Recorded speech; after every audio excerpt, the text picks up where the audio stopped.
غیر مقلدین کا صحابہ اکرام کے بارے میں کیا نظریہ ہے، اس کی وضاحت فرمائیں۔ اسی طرح غیر مقلدین کا صحابہ رضی اللہ تعالی عنہم کے متعلق تقریباً وہی نظریہ ہے جو شیعوں کا نظریہ ہے۔ یعنی جس طرح شیعہ صحابہ رضی اللہ تعالی عنہم پہ تبرہ کرتے ہیں اور نعوذ باللہ ان کو فاسق اور فاجر کہتے ہیں، یہی نظریہ یہ غیر مقلدین بھی رکھتے ہیں۔ مثلا یہ ان کی مشہور کتاب ہے نزل الابرار۔ یہ کہا جاتا ہے کہ یہ کتاب اس وقت لکھی گئی تھی جس وقت یہ حنفی تھا۔ یہ سراسر جھوٹ ہے۔ اس نزل الابرار میں سارے وہ مسائل لکھے گئے ہیں جو غیر مقلدین کے مسائل ہیں، اور نزل الابرار میں وحید الزمان جا بجا کہتا ہے کہ اہل حدیث حق پر ہیں، حق پر نہیں ہیں، یعنی بقول وحید الزمان وہ کہتا ہے کہ اہل حدیث حق پر ہیں اور صحیح مسلک والے اہل حدیث ہیں۔ تو مطلب یہ ہے کہ یہ نزل الابرار اس وقت وحید الزمان نے لکھی ہے جس وقت یہ اہل حدیث غیر مقلد تھا۔ تو صفحہ نمبر 94 پہ لکھتے ہیں نزل الابرار میں کہ صحابہ رضی اللہ تعالی عنہم میں بہت سارے صحابہ فاسق تھے، نعوذ باللہ۔ پھر ان صحابہ میں حضرت معاویہ رضی اللہ تعالی عنہ کو شمار کیا گیا ہے۔ اسی طرح حضرت جابر بن سمرہ رضی اللہ تعالی عنہ کو شمار کیا گیا ہے۔ تو یعنی یہ صحابہ رضی اللہ تعالی عنہم کو فاسق کہتے ہیں جس طرح کہ شیعہ کہتے ہیں۔ اسی طرح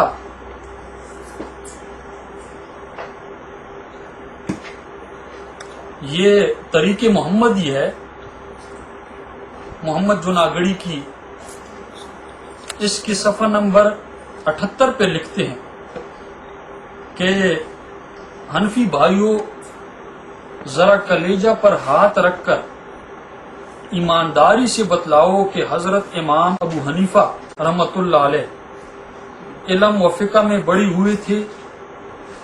ہوئے تھے یا حضرت عمر فاروق رضی اللہ تعالیٰ عنہ بڑے تھے۔ یعنی یہاں اصل مقصد ان کا اٹیک ہے حضرت عمر فاروق رضی اللہ تعالیٰ عنہ پہ۔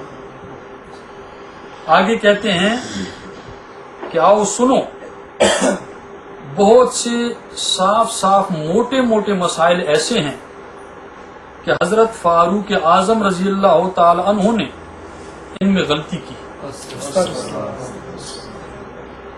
حالانکہ حضرت عمر فاروق رضی اللہ تعالی عنہ وہ صحابی ہیں اور خلیفہ دوم ہیں کہ بخاری کی روایت ہے، اور یہ روایت صحیح مسلم میں بھی آتی ہے کہ اللہ کے رسول علیہ الصلوۃ والسلام بیٹھے تھے اور ازواج مطہرات نان و نفقہ کی باتیں کر رہی تھی کہ یہ دیکھ کفار مشرکین عیش و عشرت کے ساتھ زندگی گزار رہے ہیں اور ہم آپ کی بیویاں ہو کر اس طرح غربت میں اور تنگی میں وقت گزار رہی ہیں۔ تو ان کی آوازیں کچھ بلند ہوئیں، ابھی تک پردے کا حکم نازل نہیں ہوا تھا۔ اتنے میں حضرت عمر فاروق رضی اللہ تعالیٰ عنہ تشریف لے آئے تو ساری ازواج مطہرات خاموش ہو گئی۔ تو حضرت عمر نے فرمایا ازواج مطہرات کہ ہونا تو یہ چاہیے تھا کہ آپ اللہ کے رسول کے سامنے خاموش رہتی، ان کے سامنے تو آپ آوازیں بلند کر رہی تھی، اور جب میں آیا تو آپ خاموش ہو گئی۔ حالانکہ ہونا تو یہ چاہیے تھا کہ اللہ کے رسول کے سامنے آپ خاموش رہتی، اور اس کی وجہ یہ تھی کہ اللہ کے رسول علیہ الصلوۃ والسلام بڑے نرم مزاج تھے۔ اس وجہ سے ان کے سامنے بیویاں یعنی اونچی آواز سے باتیں کر رہی تھی، اور حضرت عمر فاروق رضی اللہ تعالیٰ عنہ ایک جلالی انسان تھے، اور یہ جلالت اللہ رب العزت کو بھی پسند تھی حضرت عمر فاروق۔ اس وجہ سے جب بعض وقت جلالت میں آ جاتے اور ایک بات کرتے تو اس بات کو اللہ رب العزت قبول کر لیتے اور اسی کے مطابق اللہ رب العزت قرآن نازل کر دیتے۔ تو اس موقع پہ اللہ کے پیارے رسول علیہ الصلوۃ والسلام نے فرمایا ہے عمر آپ وہ انسان ہیں کہ جس راستے پہ آپ جاتے ہیں وہ راستہ شیطان چھوڑ دیتا ہے. یعنی یہ کتنی بڑی بشارت ہے.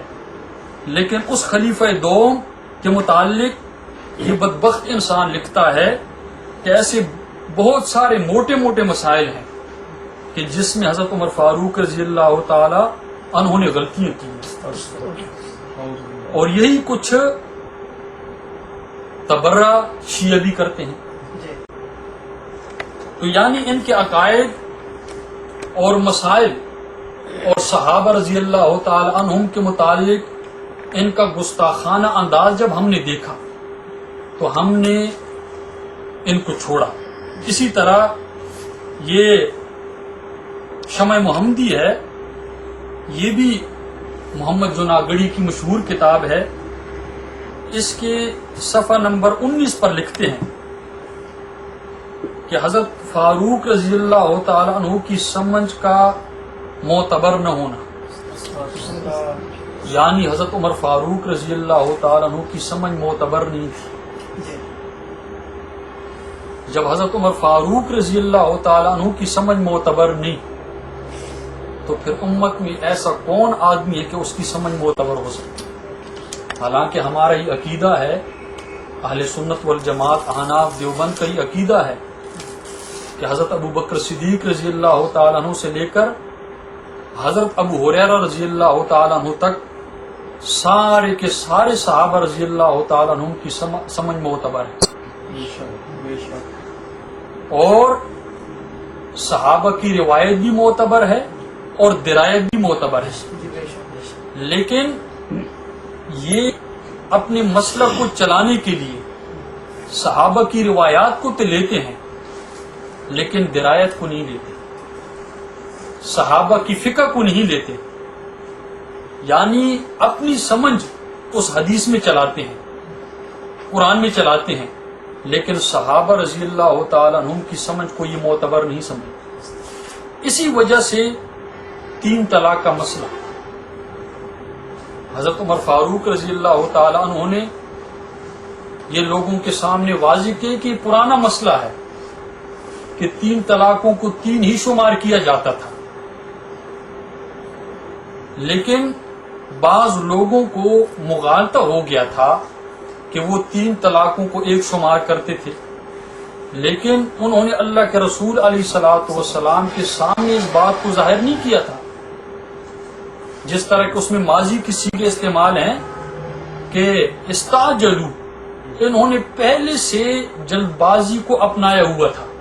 اللہ کے رسول کے زمانے میں بھی، حضرت ابو بکر صدیق کے زمانے میں بھی، اسی طرح حضرت عمر فاروق رضی اللہ تعالی عنہ کے زمانے میں بھی تقریباً 2 سال یا 3 سال تک. استعجلوا یہ باب استفعال ہے، یعنی اس مسئلے کو انہوں نے اس طرح سمجھا تھا لیکن اللہ کے رسول کے سامنے نہیں رکھا تھا.